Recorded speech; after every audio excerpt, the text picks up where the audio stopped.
안녕하세요. 매일 새로운 사연을 전하는 읽어주는 사연 라디오입니다. 구독과 좋아요, 많은 공유 부탁드립니다. 오늘의 사연 시작하겠습니다. 안녕하세요. 작년 말에 솔로로 돌아온 30대 여성입니다. 2달 만에 짧은 결혼을 끝내게 된 건 바로 집안의 골칫덩이였던 노총각 아주버님 때문이에요. 남편과 저, 두 사람의 문제가 아닌 제3자 때문에 이혼까지 하게 될 거라고는 상상하지 못했는데, 남편과는 고교 시절 동창입니다. 당시에는 서로 인사만 주고 받을 정도로 서먹한 사이였지만 고향을 떠나 같은 지역에 있는 대학에 진학하면서 가까워진 특이한 사이랄까요. 이후로 친한 친구처럼 몇 년을 지내다가 우연한 기회로 30이 되던 해부터 연애를 시작했어요. 오랜 시간에 걸쳐 서로를 알아왔던 덕분에 큰 잡음 없이 즐거운 만남을 가졌고 부부의 영까지 맺게 되었지요. 다만 같은 고향 출신이라고는 해도 이렇게 표현해도 될지 조심스럽습니다만 가족관계나 경제적인 부분에 있어서 약간의 차이는 있었어요. 남편 쪽 이야기부터 해보자면 어머님 아버님은 작은 식당을 운영하셨는데 점점 젊은 사람들도 빠져나가고 관광객도 줄어들면서 문을 닫네만에 하는 상황이었지요. 반면에 제 경우 조부모님이 운영하시던 공장을 저희 부모님이 물려받아 운영하고 계셨는데 워낙 기존 거래처가 많아서 큰 어려움 없이 지금까지 유지되고 있는 걸로 알아요. 하지만 이러한 배경적 차이는 솔직히 저에겐 문제가 안 되었어요. 진작부터 알고 있기도 했고 남편 한 사람만 두고 본다면 능력 있는 남자였으니까요. 게다가 친정부모님께서도 사람 됨됨이가 중요한 거라 하시면서 집이며 혼수며 부족한 건 당신들이 도와주시겠다 하셨지요. 다만 딱 한 가지 친정부모님이 우려하신 부분이 있었는데 그건 바로 남편의 형이었어요. 남편에게는 위로 띠동갑의 미혼인 아주버님이 있습니다. 어머님 아버님은 정상이라고 하시지만 제가 보기에는 지능에 좀 문제가 있어 보이고요. 실제로 남편이 말하기를 아주버님이 20대 때 친구들하고 술 먹고 놀다가 건물에서 떨어진 적이 있답니다. 다행히 높은 층수는 아니라서 몇 군데 부러지고 말았지만 문제는 이후로 아주버님이 감정 조절을 잘 못하신다고요. 갑자기 화내고 갑자기 웃고 솔직히 저도 몇 번 뵌 적이 있지만 어떨 때는 그 변화가 너무 잦아서 무섭기도 하대요. 심지어 한 번은 그 화를 참지 못하고 제 앞에서 어머님 손목을 비튼 적도 있었고요. 그럼에도 불구하고 아주버님 본인도 그리고 어머님 아버님 두 분 다 병원에 가서 검사받기를 거부하십니다. 특히 어머님은 말씀하시기를 어차피 당신들이 죽을 때까지 끼고 살 거라며 신경 쓰지 말래요. 저희한테 짐되는 일은 없을 거라면서 솔직히 좀 꺼림직하긴 했지만 제가 남편하고 결혼하는 거지 아주버님하고 결혼하는 것도 아니고 그리고 늦었지만 그래도 돌이켜 생각해보면 어머님 아버님 댁이 워낙 멀다 보니 자주 보고 살 수 있는 상황도 아니니까 아주버님에 관한 일에 한해서는 못 본 척, 모르는 척 눈 감고 살면 된다고 스스로 합리화를 했던 것도 같아요. 한편 저희 둘의 결혼식은 무사히 이루어졌습니다. 남편이 모은 돈 5천에 제가 모은 돈 7천이 있었는데 친정아버지가 서울에 작은 아파트를 사주시면서 하시는 말씀이 제 돈은 비상금이다 생각하고 가지고 있으라고요. 그래서 그 돈은 은행에 맡겨두고 남편에게는 비밀로 했네요. 한편 집 문제가 해결되었으니 남은 건 결혼식과 혼수였는데 결혼식은 양가에서 반반씩 부담해 주셨습니다. 그렇다 보니 남편이 해결해야 할 일은 혼수밖에 없었어요. 그런데 이 무렵 어머님이 연락을 해오셔서는 뜬금없이 당신 주변 분들이 아들 장가 보내면서 이걸 받았네, 저걸 받았네 그런 이야기를 하시더군요. 솔직히 저도 나이가 30이 넘었는데 왜 그런 말씀을 하시는지 당연히 눈치를 챘지요. 그래서 뭐가 필요하시냐 하니까 명품백을 말씀하십니다. 솔직히 황당하더라고요. 제가 집을 해오는 마당인데 표현은 못하시더라도 속으로 고마워하실 줄 알았거든요. 그런데 그 와중에도 저한테 뭐 하나 받고 싶어 하시다니 이걸 귀엽게 받으려야 어째야 하나 싶대요. 어머님은 저에게 남편에겐 말하지 말라고 신신당부를 하셨지만 제가 왜 이런 골칫거리를 혼자 끌어안고 가야 하나 싶어서 남편에게 다 털어놓았습니다. 그랬더니 남편이 정말 미안하다며 어머님이 시골분이라 생각하시는 게 고리타분하다나요? 어이가 없어서 저희 부모님은 뭐 도시분들이라서 보이는 게 없어서 사위가 아무것도 안 해오는데 턱하니 집 사주고 그러시겠어요? 하지만 그런 얘기 해봤자 서로 마음이나 상하지 싶어서 그렇게까지 따지진 않고 그래서 어쩌자는 거냐 물었습니다. 그랬더니 남편이 어머님 가방은 자기가 모은 돈으로 사드리겠대요. 어머님한테는 제가 사드린 걸로 하고요. 솔직히 이런 남편의 방법이 마음에 쏙 드는 건 아니었어요. 5천을 모아온 것도 많은 건 아닌데 거기서 다시 한 500만 원은 빠진다는 소리였으니까. 하지만 자기 딴에는 고민 끝에 내놓은 해결책이었을 테고 아무래도 사람이 돈 문제에 예민하잖아요. 행여 남편 자존심이라도 상할까 싶어서 더는 타박하지 않고 그냥 그렇게 하라고 했습니다. 뭐 또 생각해보면 아들이 엄마 선물해주는 건데 해주는 사람이 기분이 나쁘겠어요? 받는 사람이 나쁘겠어요? 안 그런가요? 하지만 어머님의 억지는 여기서 끝이 아니었습니다. 저희의 경우 신혼여행에서 돌아와 가정가구가 다 들어오기까지 한 달이 좀 안 걸렸어요. 게다가 소파가 제일 늦게 들어오다 보니 거실이 너무 썰렁해서 집들이를 하기도 여의치가 않았지요. 그런데 그새를 못 기다리시고 어머님이 저에게 연락을 하셔서는 저를 막 야단치시대요. 그런 거 하나 야물딱지게 제때제때 못하냐면서요. 솔직히 제 입장에선 억울한 게 남편이 여기저기 분산시켜 놓은 돈을 끌고 오고 어쩌고 하느라 혼수 사는데 시간이 많이 지체되었거든요. 제가 늦장을 부리고 그런 게 아니라요. 그렇다고 어머님을 붙들어 놓고 하나하나 설명해드리며 시시비비를 가리자니 그것도 경우가 아닌 것 같고 결국 죄송하다 하고 말았습니다. 그렇게 우여곡절 끝에 입주하고 정확히 5주 만에 집들이를 했어요. 어쩐 일로 아주버님 없이 어머님 아버님 두 분만 오셨더라고요. 집에 도착한 어머님이 여기저기를 둘러보시더니 방이 3개나 된다면서 연신 넓고 좋다 소리를 하는데 그게 왜 제 귀에는 그렇게 무섭게 들리던지요. 식사를 마치고 과일을 깎아 거실로 나갔습니다. 어머님이 저에게 할 말이 있다며 잠깐 방으로 가자고 하셔서 바로 다시 방으로 따라 들어갔네요. 어머님이 제 손을 꼭 쥐시고는 그래도 이렇게 당신 아들과 제가 사는 거 보니 너무 기분도 좋고 행복하다셨어요. 하지만 그게 본론이 아니었고 뒤이어 나온 이야기가 충격 그 자체였습니다. 어머님 말씀이 당분간 그러니까 한 2달 정도만 어머님 아버님이 여기 올라와 지내시면 안 되겠냐고 그래요. 그게 무슨 말씀이시냐 하니까 저희 결혼해서 사는 거 보니까 너무 좋아 보여서 하루빨리 아주버님도 짝을 만들어줘야 할 것 같답니다. 그런데 아주버님 나이에 부모랑 같이 산다고 하면 어떤 여자가 좋다고 시집을 오겠냐면서 당분간 당신들은 저희 집에 있고 고향에 있는 집이 아주버님 혼자 사는 집인 척 하겠다는 거지요. 저는 갑작스러운 어머님의 말씀에 정신이 하나도 없었지만 그래도 싫다 소리는 똑바로 해야지 싶어서 죄송하지만 싫다고 딱 잘라 말씀드렸습니다. 저희 지금 신혼인데 어머님 아버님하고 지내는 건 너무 불편할 것 같다고 그러니 이런 말씀으로 저한테 부담 주지 마시라고요. 그리고 아주버님은 혼자 지내는 게 어려운 분이지 않냐고 하니까 어머님이 그런 건 걱정할 것도 없다고 동네 사람들이 다 아니까 여기저기서 들여다 봐줄 거라고 그리고 정 안 되면 저희 부모님도 있지 않냐면서 듣다가 그만 황당하고 어이가 없어서 저희 부모님이 거기에 왜 끼냐고 그런 말씀 장난으로라도 하지 말라고 아주 정색을 했어요. 그러자 어머님 얼굴색이 점점 울그락불그락 변해가는 게 보이더군요. 하지만 초장부터 확실히 제 의견을 말해야지 어물쩍거리다간 제 팔자 꼬이겠다는 생각에 강하게 나갔네요. 그리고 무엇보다도 아주버님한테 여자가 있긴 하냐고 물었습니다. 그랬더니 남자가 집 있고 혼자 산다 하면 여자들이 환장을 하고 달라들게 뻔하지 않냐면서 그러니까 저희랑 당신들이 2달만 같이 살면 된다고 막말로 서울에 몇십억 하는 집도 아니고 시골집 하나 있다고 어떤 여자가 환장을 해서 달라든다는 건지 정말이지 어머님이 어림택도 없는 소리를 하시더군요. 제가 100번 양보해서 2달이다 생각하고 같이 살았다가 아주버님 장가 그 사이에 못 가시면 어쩌실 거냐고 따지니 어머님이 사람 일이 원래 뜻대로만 되는 건 아니지 않냐며 그때는 정말 확실히 알아차렸습니다. 이대로 같이 살게 되면 끝이다. 평생 모실 수도 있겠구나. 정말이지 여러 가지로 별의별 생각이 다 들어서 무조건 죄송하다 못 들은 이야기로 하겠다 하고 방에서 먼저 나와버렸어요.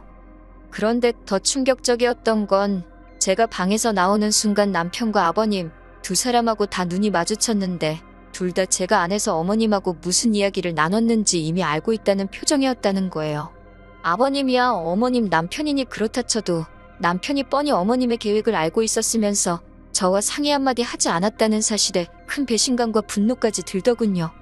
결국 집들이는 엉망이 되었고 어머님은 남편더러 어디서 저런 매정하고 피도 눈물도 없는 애를 데려왔냐며 악다구니를 쓰시곤 돌아가셨습니다. 제가 남편더러 할 말이 없냐니까 미안하다고 하지만 자기한텐 형도 소중하고 저도 소중해서 뭐라고 말해야 할지 모르겠더라나요.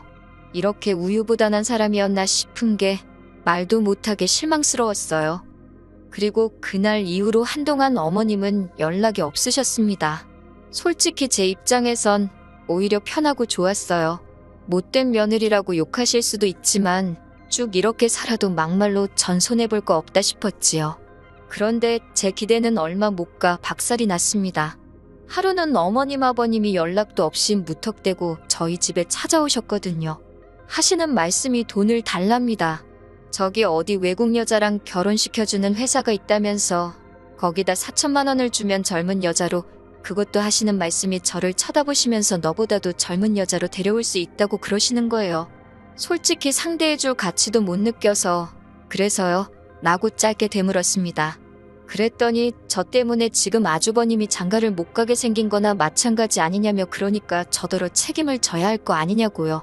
4천만 원 네 친정에 얘기해서 달라고 해라. 네가 불편하면 내가 만나서 한다 하시는데 남편은 말로는 어머님더러 그게 무슨 소리냐고 그러지 마시라 하긴 했지만 딱 보면 보이잖아요. 저게 진짜로 말리는 건지 나 보라고 쇼하는 건지. 근데 쇼더라고요. 저는 어머님더러 어머님 아들이 저한테 장가 올 때 꼴랑 5천만 원 들고 온 건 아시냐. 5천만 원 가지고 어머님이 좋다 하는 이 방색의 아파트 서울에서 가당치도 않다고 단호하게 얘기했어요.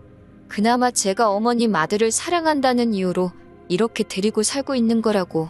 어머님 어디 저한테 돈 맡겨놓으신 거 있냐고 조목조목 따지기도 했지요. 그러자 어머님도 더는 하실 말씀이 없으셨는지 저더러 다짜고짜 싸가지가 없답니다. 너네만 잘 살면 그만이냐고. 불쌍한 네 아주버님은 평생 저렇게 살다 죽으라는 거냐고 저한테 악다구니를 쓰셨고요. 하지만 왜 저한테 그러시는 건지 이해도 안 되고, 그래서 아주버님이 결혼을 하시든 혼자 사시든 저는 모르겠다고 왜 저한테 그러시냐고 되물었지요. 그러자 남편이 저더러 잠깐 얘기 좀 하자며 안방으로 들어갔습니다. 남편이 저더러 그렇게까지 말할 필요 있냐면서 일단은 어머님 달래서 내려가시게 하는 게 중요하지 않겠냐고 해요. 얼렁뚱땅 넘어갈 생각하지 말라고. 당신 지금 무슨 생각하고 있냐고 제가 몰아붙이니 남편이 깨갱하며 하는 말이 그러니까 두세 달만 어머님 아버님하고 일단 같이 살아보자입니다. 그리고도 그 사이에 아주버님이 장가를 못 가시면 우리는 할 만큼 한 거니까 그땐 좀 더 당당히 싫다 할 수 있지 않겠냐고요.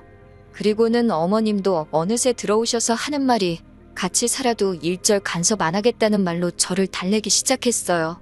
외식을 하든 늦게 들어오든 절대 뭐라고 안 하겠다나. 어머님은 그게 저한테 그럴듯하게 들릴 거라고 생각하신 건지 황당하기 짝이 없었지요.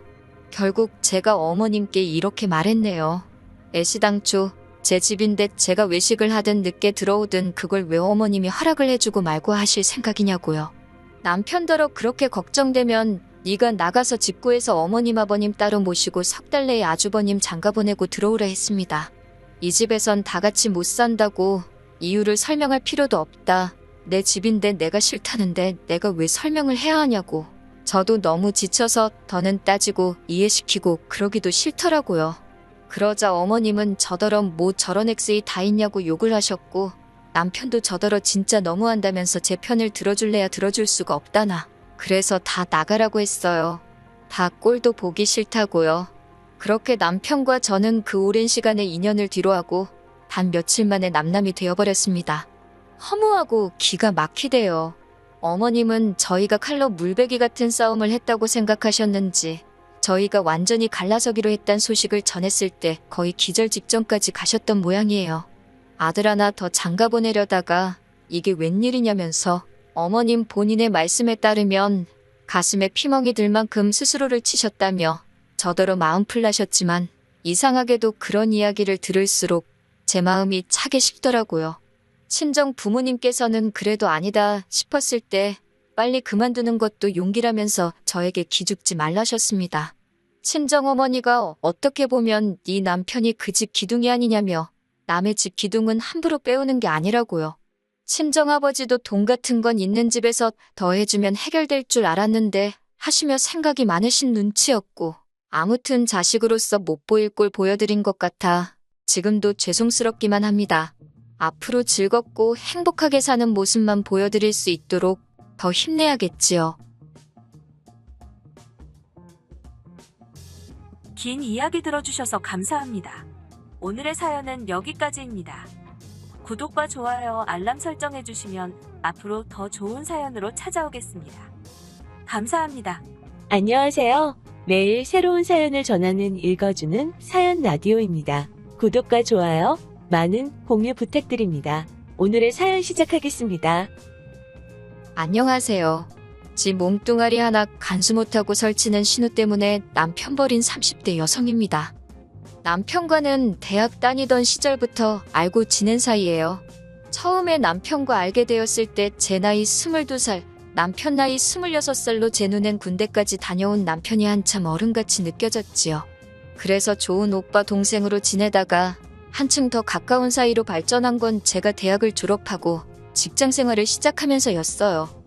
남편과는 비슷한 업계에서 일을 하게 되면서 만나는 일이 잦아졌어요. 저는 저대로 사회초년생의 고달픔을 남편에게 털어놓으며 위안을 찾았고 남편은 남편대로 저와 보내는 시간이 즐거웠다 하더라고요. 제가 직장 2년차가 되던 해 남편이 저에게 결혼을 전제로 만나보지 않겠냐 제안해왔고 저도 남편에게 호감을 느끼고 있던지라 그러자 했습니다. 알고 지낸 시간이 길었던 덕분인지 사귀는 동안 어느 다른 연인들과 달리 작은 말다툼 한 번 없었어요. 양가 어른들과 지인들의 축복 속에서 부부의 연을 맺게 되었으니 앞으로 저희 앞에는 꽃길만 있을 줄 알았네요. 결혼 당시 남편의 상황에 대해서 살짝 이야기를 해보자면 일단 아버님은 공장에서 일을 하시는데 잘은 모르지만 석재를 가공하신다 들었어요.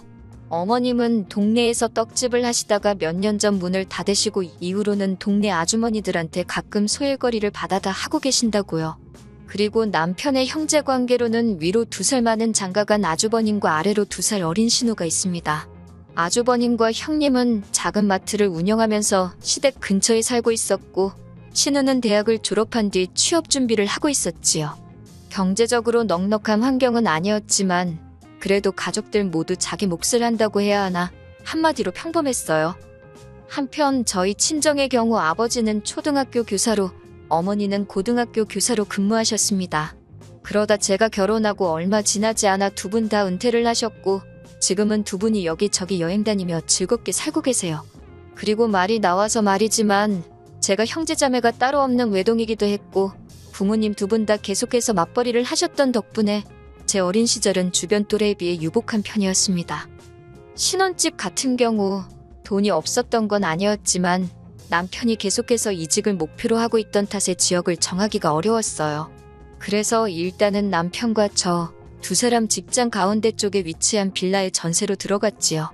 기본적인 가정가구도 잘 갖춰져 있어서 크게 불편할 것도 없었고요. 남편이 7천, 제가 7천 해갔는데 결혼식 비용이다. 전세다 뭐다 다 빼고 나니 2천 좀 안 되게 남았습니다. 깔끔하게 반반 나눴고 각자 관리하게 되었지요. 처음 몇 달은 너무 재밌게 잘 지냈어요. 정말 깨소금 볶는 신혼생활이었습니다. 친정 부모님도 친정 떠나 남편하고 사니까 그리 좋으냐며 놀리셨을 정도였지요. 하지만 얼마 지나지 않아 시댁에 한바탕 난리가 나면서 한마디로 온 집안이 쑥대밭이 되었습니다. 남편에게 2살 어린 신우가 있다고 했잖아요. 그런데 저희가 결혼하고 얼마 지나지 않았을 때 지나가는 말처럼 자기도 서울에서 취업 준비를 하고 싶다고 하더라고요. 당시 아가씨는 어머님 아버님과 같이 고향집에서 살고 있었습니다. 사실 20대 중반이면 한참 꾸미기 좋아하고 놀고 싶은 나이였으니 지방보다는 서울에 있고 싶은 그 마음을 이해 못하는 건 아니었어요. 하지만 신우의 말이 마치 오빠네 집에 있고 싶다는 식으로 들려서 제가 쉽게 호응을 해줄 수가 없었습니다. 가뜩이나 집들이 때 어머님 아버님이 올라오셔서는 방에 하나가 남는다며 잘됐다고 가족들 누가 와도 쉴 수 있겠다 좋아하셨는데 그게 제 귀에는 꽤나 걱정스럽게 들렸거든요. 그리고 남편이랑 신우랑 따로 이야기를 했는지 어쨌는지는 잘 모르겠지만 이후로도 신우가 제 앞에서 두세 번 정도 더 서울에 살고 싶단 소리를 하긴 했었는데 제가 그냥 그러냐 하고 떨떠름하게 넘겼네요.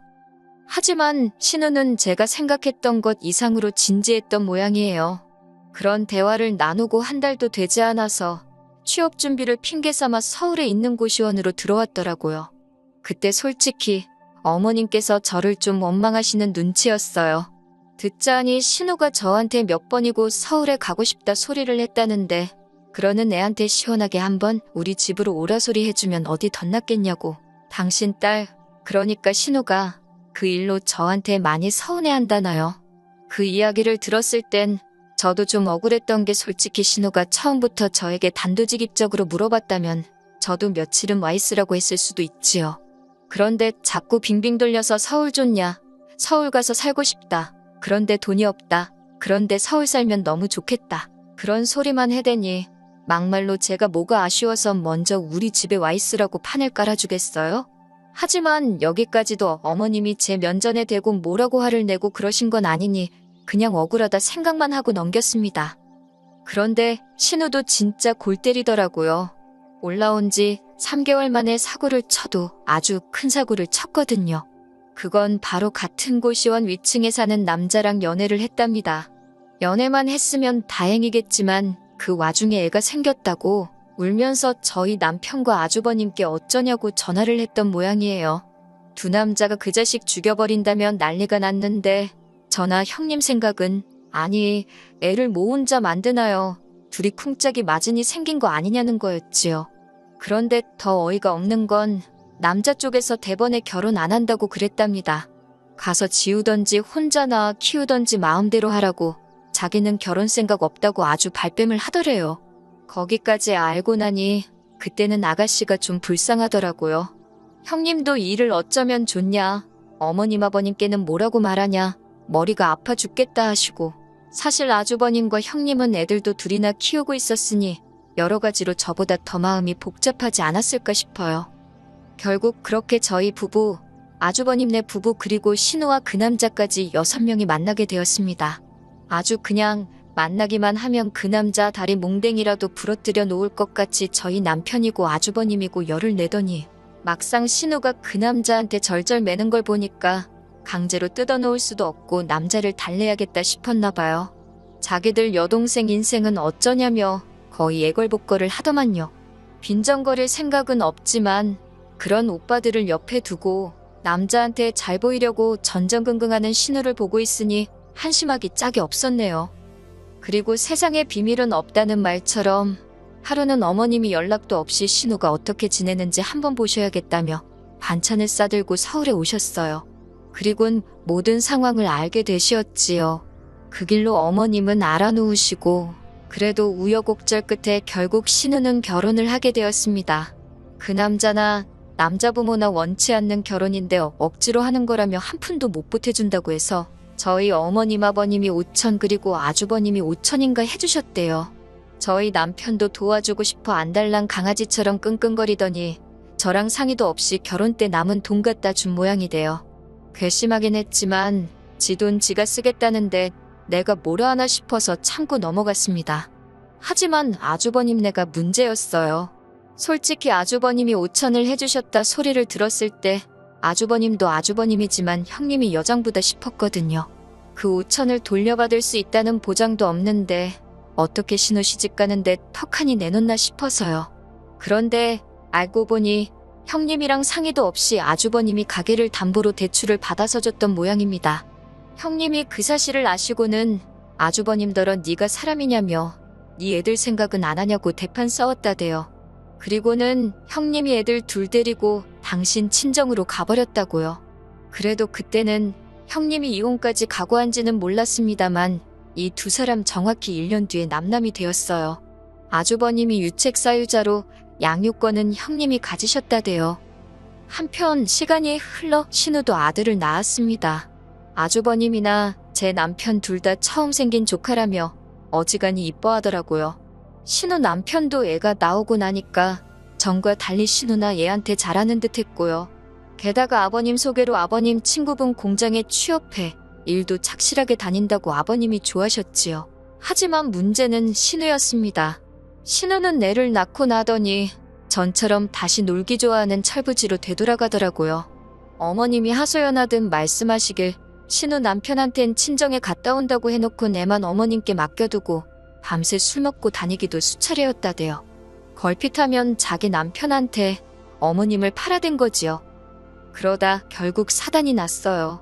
출산하고 반년 정도 지났을 때였는데 하루는 신우가 뜬금없이 폭탄 선언을 하더라고요. 남편하고 이혼하고 싶답니다.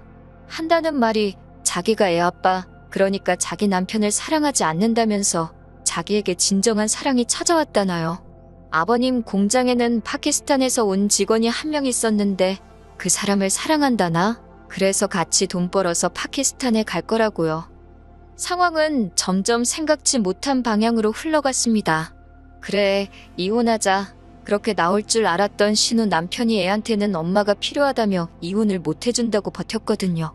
신우는 신우대로 처음에 애 생겨서 결혼하자 했을 때 안 한다며 자기를 얼마나 멸시하고 모욕감을 줬었냐며 그런데 왜 이제는 안 놔준다고 난리냐고 악을 써댔고요. 드라마에서나 볼 법한 일들이 자꾸 시댁에서 벌어지니까 따로 TV를 볼 필요가 없대요. 어머님은 또다시 머리 싸매고 누우시고 아버님은 아버님대로 공장 가서 그 직원 죽인다고 그러시는 통에 경찰서까지 다녀오시고 집안 꼴이 말도 아니었지요. 그나마 저희 부부는 서울에 있어서 전해 듣는 게 반이었지만 가까이 산다는 죄로 죄다 지켜봐야 했던 아주버님은 하루하루가 죽을 맛이었는지 오죽하면 헤어진 형님한테 전화를 해서 하소연을 했다고요. 하지만 신우의 일이 저한테까지 영향을 미칠 줄이야. 신우가 이혼 소송을 한다고 난리를 치던 무렵이었어요. 남편이 저에게 상의할 일이 있답니다. 상황 돌아가는 꼴을 봤을 때 신우에 관한 이야기라는 건 당연히 바로 눈치챘지요. 남편이 한다는 말이 저희 집 전세보증금을 빼서 신우를 주잡니다. 신우 이혼 소송을 한다고 난리인데 신우가 유책사유자다 보니 변호사를 선임하는 데 있어서 돈이 많이 들 것 같다고 못 받을더러 도와달라고 했대요. 그런데 아주버님은 이미 신우가 결혼할 때 5천을 해줘서 더 대출받을 곳도 없다며 이번엔 저희 남편더러 해주라 했다는 겁니다. 내가 당신도 그때 얼마 해주지 않았냐니까 그건 1,000만 원밖에 안 된다면서 그러더니 일단 저더러 그때 결혼 준비하고 저도 남은 돈이 좀 있지 않냐면서 그걸 내놓으래요. 예단이며 혼수며 그런 것도 거의 안 했었으니까 이렇게 지금이라도 해준다 생각하고 신우 주자고요. 제가 헛소리하고 앉아있다고 시집오는 며느리가 신우한테 예단을 하냐고 어머님한테 하는 거지 그리고 당신은 우리 집에 뭐 해왔냐고 웃기는 소리 좀 하지 말라 했습니다. 그랬더니 남편이 그러면 알겠다고 일단 전세부터 빼잡니다. 제가 그럼 우린 어디 가서 살자는 거냐니까 일단 저희 부모님 댁에 들어가서 살면 안 되겠냐고 그래요. 경기도니까 버스 타고 지하철 타고 출퇴근도 할 수 있고 어이가 없어서 당신 동생이 사고를 쳤는데 왜 우리 부모님까지 피해를 봐야 되냐고 싫다 했습니다. 싫다고 할 게 너무 많아서 순서가 뒤죽박죽이긴 했는데 아무튼 집 전세 보증금 빼주기도 싫고 다 싫다고 했어요. 그러면서 남편더러 아무리 당신 동생이라지만 진짜 미친 엑스 아니냐고 결혼이고 이혼이고 장난이냐고 파키스탄 같은 소리 한다고 지금부터 단돈 1원이라도 신우한테 넘어갔다가는 너랑 나도 아주버님이랑 형님 꼴 난다 생각하라고 아주 악을 썼어요. 그런데도 제 아내 화는 가라앉지가 않았는데 한 이틀이나 지났나 어머님이 연락도 없이 올라오셨습니다. 다짜고짜 제 앞에서 눈물을 보이시는데 어머님 속도 속이 아니겠구나 싶어서 안아드렸어요. 하나밖에 없는 딸이 그 모양이니 얼마나 속이 상하시겠나 싶대요. 그런데 어머님이 제 손을 꼭 쥐시면서 그래도 동생인데 어쩌겠냐입니다. 엄밀히 말하면 남편의 동생이지 저하고는 상관없는 남이지만 시시비비 가릴 상황은 아니라 듣고만 있었어요. 그러더니 곧이어 어머님이 저더러 그러면 저만 믿겠답니다.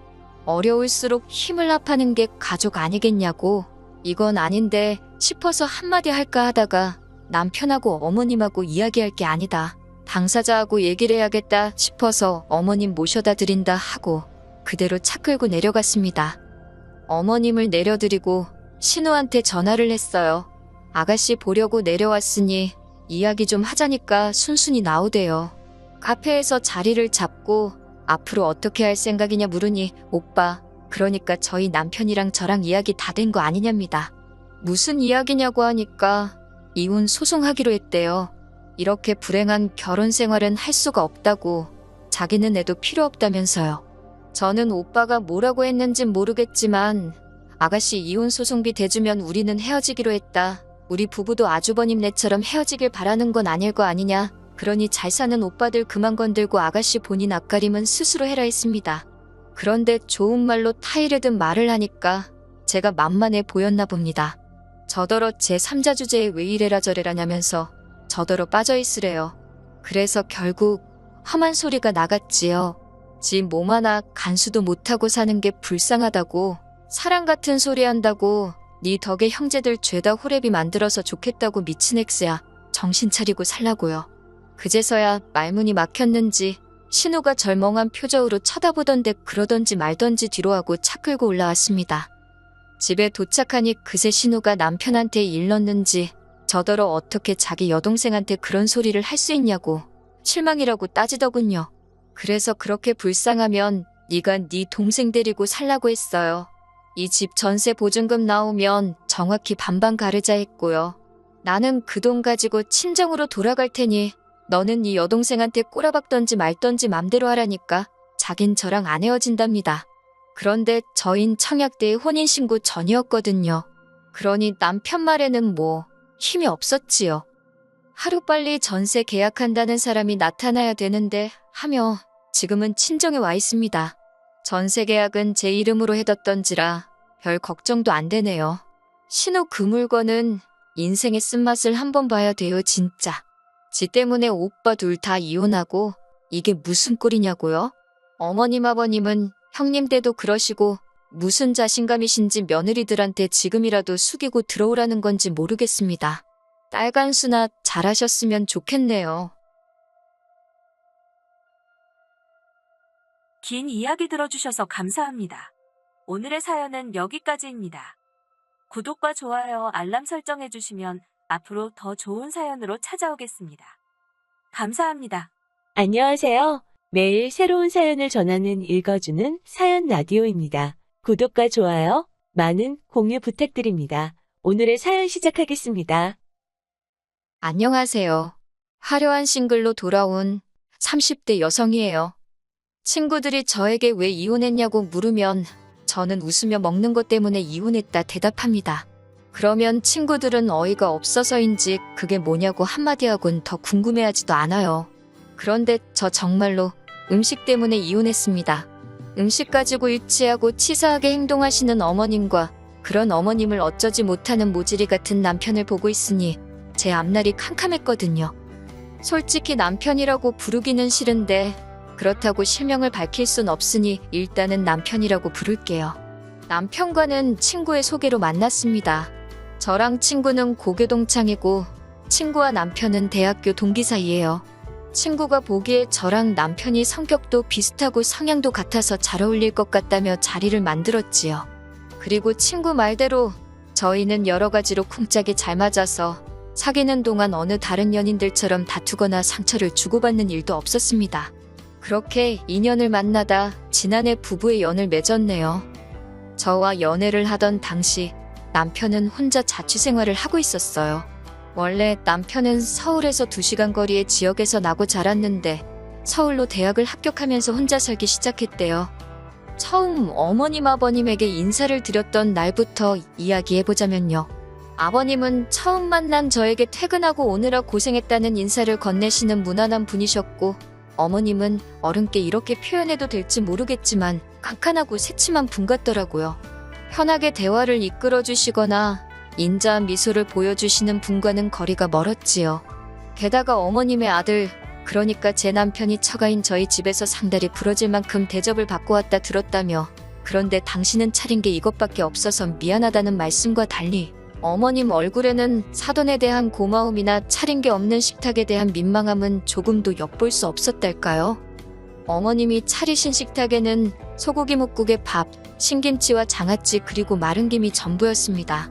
좋게 말해 소박한 밥상이었고 솔직한 심정으로 이야기하자면 며칠 전 친정어머니가 남편을 위해 차려주신 밥상과 비교가 되어 속이 상했어요. 처음 인사를 드리러 온 날인데도 고작 이런 대접밖에 못 받는 제 신세가 철량맞다 싶었고, 남편도 식탁을 보고는 좀 민망했는지 어머님더러 불고기나 잡채 같은 거는 없냐고 묻더라고요.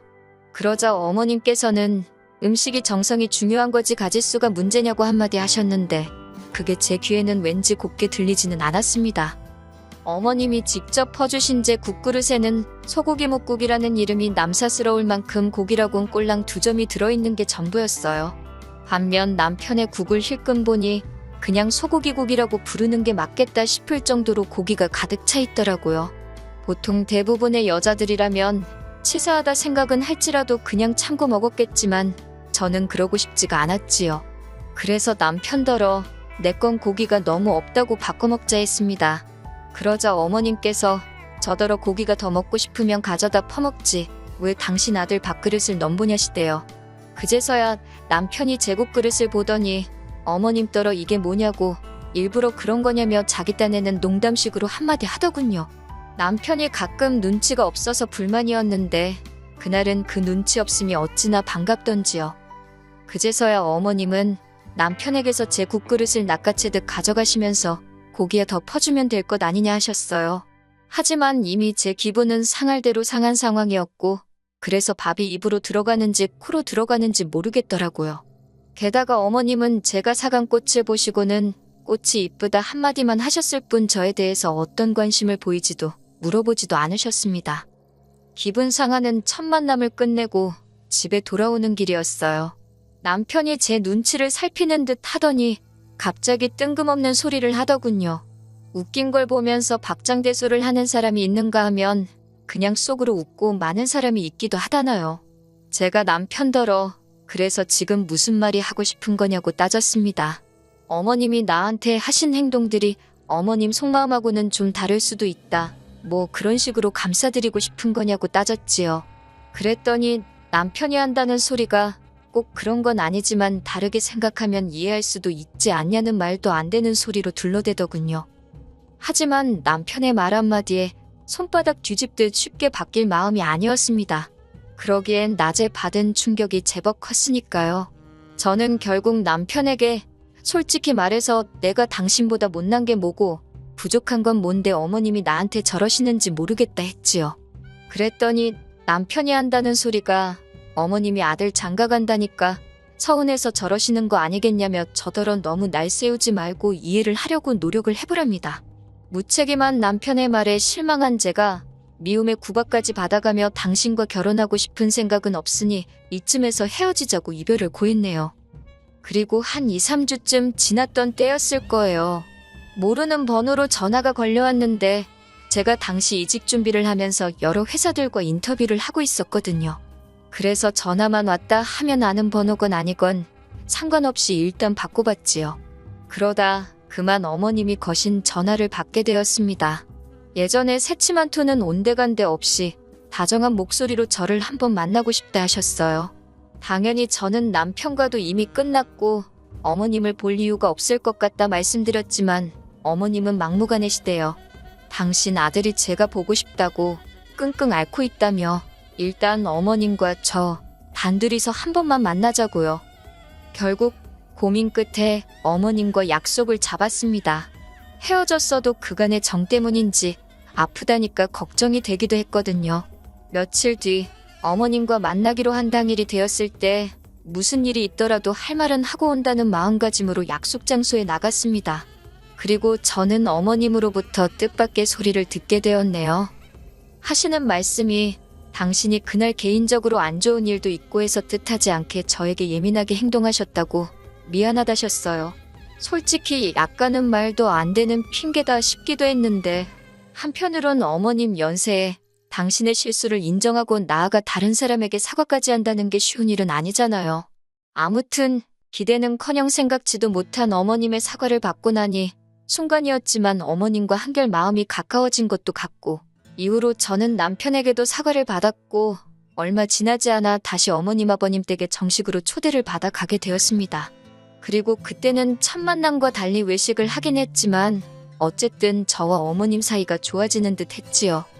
하지만 옛말에 집어릇 개주냐고 하잖아요. 정말 그 소리가 딱이었습니다. 어머님의 음식 차별은 제가 남편과 식을 올리고 얼마 지나지 않았을 무렵 다시 시작되었거든요. 신혼여행을 다녀온 뒤 시댁에 가게 되었습니다. 아버님은 첫 만남 때와 마찬가지로 여행 갔다 오고 피곤할 텐데 오느라 수고했다 하시더니 이후로는 TV만 보시대요. 남편 역시 자연스럽게 아버님 옆으로 가서 TV를 보기 시작했고 어머님이 저는 부엌으로 따라오라셨지요. 부엌에 들어가니 음식 준비는 거의 되어 있지 않았습니다. 어머님이 시키시는 대로 양파 다듬고 파 썰고 정신없이 식사를 준비했어요. 그래도 이번엔 처음 인사드리러 왔던 날과 달리 생선구이도 있대요. 1시간 정도 걸려서 점심상이 차려졌습니다. 새로운 반찬도 많은데 어머님께선 굳이 냉장고에 있던 김치, 깍두기, 매실장아찌까지 다 꺼내놓으시더라고요. 그리고 그 반찬들을 제 앞에다 다 늘어놓으셨어요. 뿐만 아니라 제가 밥을 푸겠다고 했는데도 구태여 당신이 푸신다 하시더니 제 밥 딱 2숟갈 떼니까 밑으로는 다 누룽지더라고요. 생선구이도 아버님과 남편 사이에 딱 놓여 있어서 가져다 먹기도 참 그렇고 결국 참다 못한 제가 어머님한테 한마디 했습니다. 어머님, 저는 뭐하고 먹으란 거냐고요. 그리고 왜 제 밥만 이렇게 다 누룽지냐고도 물었지요. 혹시나 제 말투나 표정 가지고 트집 잡으실까봐 정말 생글생글 웃으며 여쭤봤더니 어머님이 약간 당황하시면서 하시는 말씀이 원래 발효식품이 여자한테 좋은 거랍니다. 밥도 누룽지가 소화가 잘 되고 그런다고 다 여자한테 좋은 거래요. 그러면서 제가 생선 먹고 싶어 하는지 몰랐다며 한 토막 덜어주셨는데 그마저도 몸통이 아니라 꼬리 쪽이었더군요. 당장이라도 자리를 박차고 일어날까 한마디 더 해버릴까 하다가 그냥 그러시냐고 어머님이 저를 생각해서 이렇게 챙겨주셨다는 말이냐고 다시 한번 물었습니다. 어머님은 저더러 그렇다니까 뭘 몇 번씩 묻느냐며 자꾸 말하지 말고 밥이나 많이 먹으라셨어요. 그리고 모질이 같은 남편은 그런 상황에서 생선 뜯느라 정신이 없었고요. 식사를 다 마치니 아버님이랑 남편은 또다시 뭔가에 홀린 듯 거실로 가서는 TV를 보기 시작했고 어머님도 어디로 가셨는지 저 혼자 밥상을 치우게 되었습니다. 전 혼자 씩씩대면서 깨질라면 깨지라는 심정으로 탕탕거리며 그릇을 치웠지요. 하지만 이내 성질이 올라와서 참을 수가 없었기에 남편한테 속이 안 좋아서 집에 가자고 했어요. 어머님이 저더러 설거지도 안 해놓고 가냐길래 갑자기 좋은 음식을 너무 먹었더니 속이 뒤집어진 것 같다고 그랬네요. 어머님은 한껏 못마땅한 표정이셨지만 딱히 할 말을 찾지 못하셨는지 별 말씀은 더 안 하셨어요. 그리고 정확히 한 달 뒤 어머님의 생신날이었습니다. 어머님이 며느리한테 생일상 한번 받아보자면서 저희 집으로 오시겠다길래 그러시라 했지요. 집이냐고 해봤자 남편이 총각 때부터 살던 12평 오피스텔이라 엄청 작아요. 가스레인지도 아니고 인덕션 하나 달랑이 있어서 음식하기도 어렵고 어머님도 남편 총각 때부터 종종 오셔서 이 상황을 다 아시는데도 굳이 오시겠다 하신 거고요. 하지만 저는 별로 걱정은 안 되었습니다. 어머님 생신 때 무슨 음식을 해드릴지 지난 식사 이후로 다 정해뒀었거든요. 그리고 어머님이 오시기 바로 전날 저는 마트로 향했지요. 어머님 생신상이니 미역국은 생략할 수가 없어서 남편더러 끓이라 했습니다. 남편이 어머님이 분명 며느리한테 생일상이 받고 싶다 하셨는데 제가 해야 하는 거 아니냐고 투덜거리길래 아무렴 그래도 며느리가 아들만 하겠냐고 그랬어요. 남편이 고기 반찬 같은 건 안 하냐고 해서 그때 어머님 말씀 못 들었냐고 내가 다 여자한테 좋은 음식으로만 준비해놨으니 걱정하지 말라 했고요. 그리고 대망의 어머님 생신날 저는 어머님이 오신다는 시간에 맞춰 상을 차리기 시작했습니다. 밥도 공들여서 하고 그릇도 있는 그릇 없는 그릇 다 끄집어냈네요. 그리고는 어제부터 준비한 모든 장아찌와 젓갈들까지 죄다 꺼내놓았고요. 밥도 일부러 누룽지로 만들려니 쉬운 일이 아니었어요. 그래도 어머님 생각하면서 정성스레 만들었습니다. 그래서 어머님 밥그릇에 꾹꾹 눌러 담아 퍼드렸지요. 곧이어 어머님 아버님이 도착하셨고 저는 식사 준비 다 해두었다며 부엌으로 오시라 했어요. 두 분이 부엌에 들어오시곤 정말 거짓말이 아니라 한 10초 정도 정적이 흘렀습니다. 어머님이 저를 보시면서 이게 다 뭐냐고 하시길래 어머님 말씀대로 여자 몸에 좋다는 것만 챙겨서 신경 써서 차렸다 대꾸했지요. 그랬더니 아버님이 어머님더러 꼴 좋다고 하시고는 저더러 잘했다며 부엌에서 나가버리시대요. 어머님이 저더러 지금 당신하고 한번 해보자는 거냐며 언성을 높이시길래 저도 지지 않고 뭐가 문제냐고 따졌습니다. 어머님이 저 주시던 대로 그대로 차렸는데 왜 화를 내시냐고요. 그제서야 남편도 어머님더러 엄마가 좀 심하긴 했다면서 저한테 미안하다 하라며, 하지만 어머님도 자존심 때문이신지 저한테 미안하단 소리는 안 하셨어요. 안 하셔서 얼마나 다행인지. 만약에 어머님이 저한테 사과 비슷한 말이라도 하셨으면 제가 나쁜 X가 되잖아요. 저는 그 사과를 받을 생각이 전혀 없었으니까요. 저는 어머님더러 그럼 식사 맛있게 하시라고 저는 나가보겠다 했습니다. 남편이 같이 밥 안 먹고 어디 가냐고 하길래 친정에 간다고 했지요. 그러면서 오늘 이 식사가 어머님께 제가 차려드리는 처음이자 마지막 생신상이라고 건강히 오래오래 사시라 했네요. 제사상은 제가 못 차려드린다는 소리도 할까 하다가 그건 참았습니다. 황당해하는 어머님을 뒤로하고 남편에게도 어머님이 나를 어떻게 홀대하는지 잘 보지 않았냐며 난 이런 대우를 참아가면서까지 당신과는 살 생각이 없다 했지요. 짐이라고 해봤자 옷 몇 벌에 화장품 몇 개로 단촐했어요. 오피스텔이 작아서 친정에서 제 짐을 다 가져오지도 않은 상태였고요. 여러모로 헤어지기에 딱 좋은 시기였네요. 남편이 갑자기 이런 법이 어딨냐며 못 헤어진다고 저를 붙잡았고, 어머님은 어머님대로 지금 이게 뭐하는 짓거리냐며 제 뒤통수에 대고 욕을 하셨습니다. 아버님은 달리하실 말이 없으셨는지 한숨을 쉬시다 어머님더러 적당히 좀 하지, 유난 떨 때 알아봤다며 한마디 하시대요. 그런 아버님께 조금 감사한 마음도 들었지만 그렇다고 아버님을 믿고 살 수는 없는 일이었으니 결국 남편도 어머님 아버님도 모두 뒤로 한 채 그렇게 친정으로 돌아와 버렸습니다. 이후로 남편에게 돌려줄 돈은 돌려주고 일방적으로 저희 관계를 정리했어요. 혼인신고도 하기 전이었어서 서류상 저는 깔끔하긴 하지만 이미 형식적인 건 다 치룬 상황이었으니 사람들은 저를 이혼녀로 생각하겠지요. 속상하긴 하지만 그래도 참고 사는 것보단 차라리 이혼녀 딱지를 감수하는 게 낫겠다 싶어 내린 결론이니 후회는 없습니다. 소개팅을 주선했던 친구 말로는 남편이 저랑 헤어진 이후로 친구들도 안 만나고 집안에만 박혀 지낸다더군요.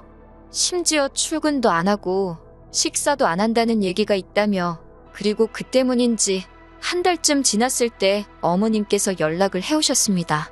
당신이 너무 유치했다며 지금이라도 당신 아들을 위해서 우리 두 사람 해묵은 감정은 풀고 잘 지내보자대요. 하지만 이번엔 안 속는다고 막말로 남편이 또 생병을 앓든 단식 투쟁을 하다 굶어 죽든 관심 없다 했어요. 솔직히 누군가는 저더러 그까진 먹을 거가 뭐라고 이혼까지 했냐 할 수도 있겠지요. 하지만 직접 겪어보기 전엔 그 더럽고 치사한 기분 절대 모를 거예요. 전 이제 그만 가서 맛있는 점심이나 차려 먹어야겠어요. 여러분도 모두 맛있는 식사하세요. 긴 이야기 들어주셔서 감사합니다. 오늘의 사연은 여기까지입니다. 구독과 좋아요, 알람 설정해주시면 앞으로 더 좋은 사연으로 찾아오겠습니다. 감사합니다.